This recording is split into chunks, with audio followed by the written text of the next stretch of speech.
Hotel Edition Tarot. What is this reading about today?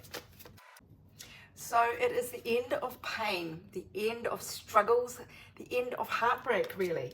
There is some kind of masculine energy, could be fire sign, Aries, Leo, Sagittarius, or just masculine energy full of fire and passion coming towards you. And here they are, steaming in. They're not letting anything get in the way. Now, this could be you. If it's not a romantic reading for you, then this is you really standing in your passionate power and on a roll to who knows what. Well, let's take a look. What is coming up here? What does the universe want us to know? Forgive my smiling face. I have had a gin. Okay, so this is a friend situation, a friend group. It could be one of your friends coming out of the woodwork. One of your friends may have had a sudden breakup with someone. They might need your support, or they might be heading for you. This does seem like a very sudden event, very passionate with a thunderstorm. It's kind of dramatic and exciting in a way. There is a big, it is sudden, it could be shocking. So just bear that in mind. It will be different for everyone. Just trying to get that without the light catching it too badly. So was the broken heart about you? Maybe. Is it somebody from your past coming back? What can this deck tell us?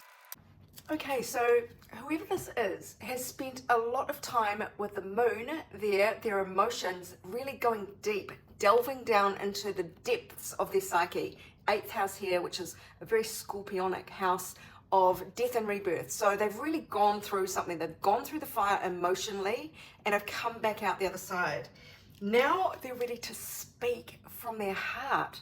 Mercury in Cancer there, 4th house, but 4th house Cancer is very much about nurturing family. It's ruled by the moon. It's all about the emotions, the roots.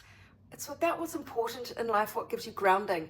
And they are ready to speak to that with Mercury there. And Mars here in Taurus. They are going to be very willful about what they want. They might move a bit slowly. Taurus isn't the fastest bull in the paddock, but it carries on until it gets what it wants. And I do get a bit of this vibe about it. This Mars energy is very fiery, which the wands are. And so is the king. The king is fiery energy. So there's a lot of this Mars energy coming towards you. It's passion, it's determination, and it is just having the energy to come at you, to get you, I guess. So what does the viewer need to know about this situation? Is this King of Wands coming in with a genuine heart? They seem to have done a lot of work. So what's happening here? What do they want? Whoa. So they really do want a fresh start. They think they've got everything lined up, all the ingredients they need to give you the fresh start that you deserve. They are really hoping. They kind of perceive you as the Queen of Swords in reverse. So that is not only someone who's cool and calculating, but somebody who's vindictive and cold. So they are really hoping that you are not vindictive and cold. That at the very least you are sensible, logical, will kind of listen to them, because they want to make you the Queen of Pentacles. So they're hoping to turn you from a very bitter, maybe very scathing kind of energy, which I don't feel that you are. But anyway, that's kind of how they see you. But they want to make you into this abundant queen who is very fulfilled. This is the mother bear who does a lot of work to create a beautiful home for the whole tribe. And that's how they want you to be. They want to bring this to you. They want to work their magic to transform you from, and I think they blame themselves for this. They want to take you from that to that, which is a beautiful sentiment. Okay, 3 cards from this deck, please, for our viewer. I've got to get a 4th card here. This is too much. So one more. There's a big question here. So because you have really moved on from this, there is a big question. Are you interested in them coming back? There's the constellation here about joining the dots of really your soul tribe, calling in your soul tribe here. It is connections. So this could be one of your soul tribe trying to connect with you. You will have the intuition about this with a crystal ball. You will know instinctively whether you are ready to give this another go or not.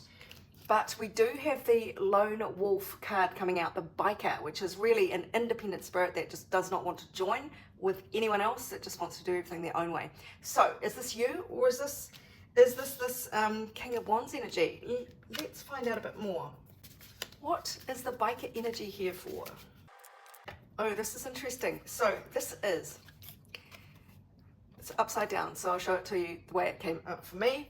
This usually is somebody who's not prepared to make a decision, who's frozen. So this is the opposite of that. Somebody has taken their blindfold off. They are ready to move forward. They were not ready in the past.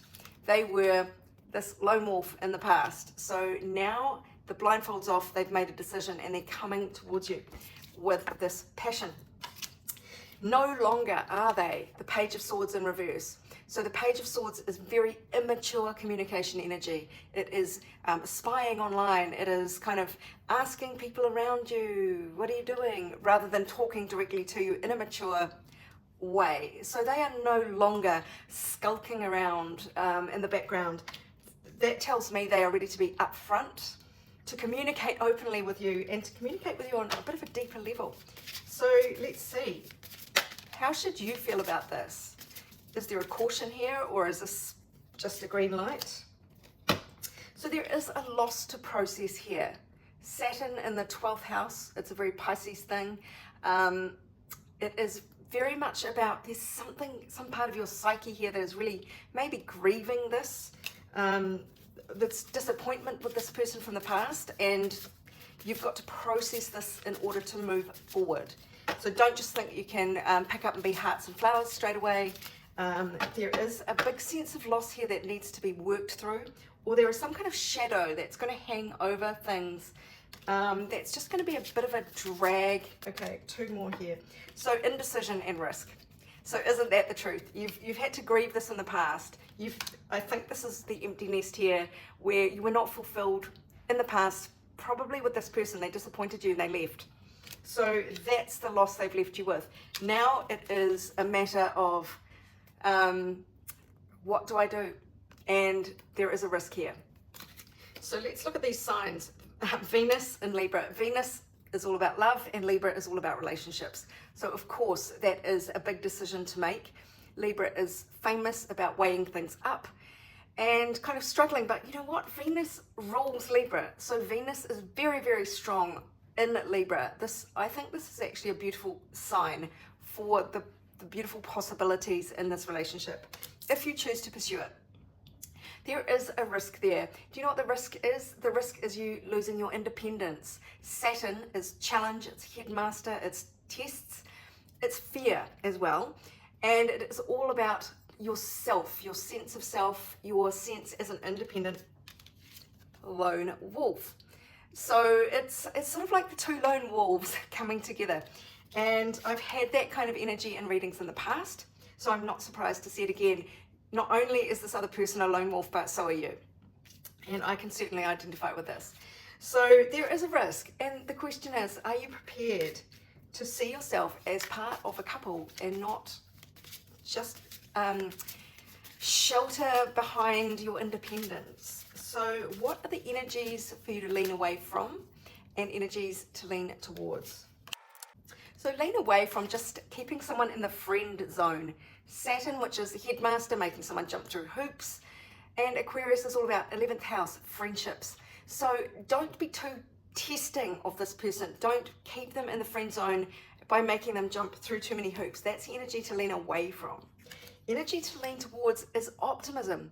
And that is the moon, which is all about the emotions in the expansive sign of Sagittarius, which is about adventuring into broad horizons, being a bit of an international traveler. Even if you don't have a map, you're prepared to give it a go, see where it leads you. Emotionally, you are being really guided to take some risks here. That is beautiful. So optimistic, be optimistic, take some risks. Okay, what is one card to sum this up, please, for this It's gone on far too long. I'm so sorry. One final card. Yeah, it's time to move on. Leave the past behind you. Move forward. Leave disappointment in the past and move on towards the risk of love. If you'd like a personal reading, go to my website, abundancelovejoy.com. Otherwise, this is Sarah wishing you much abundance, love, and joy.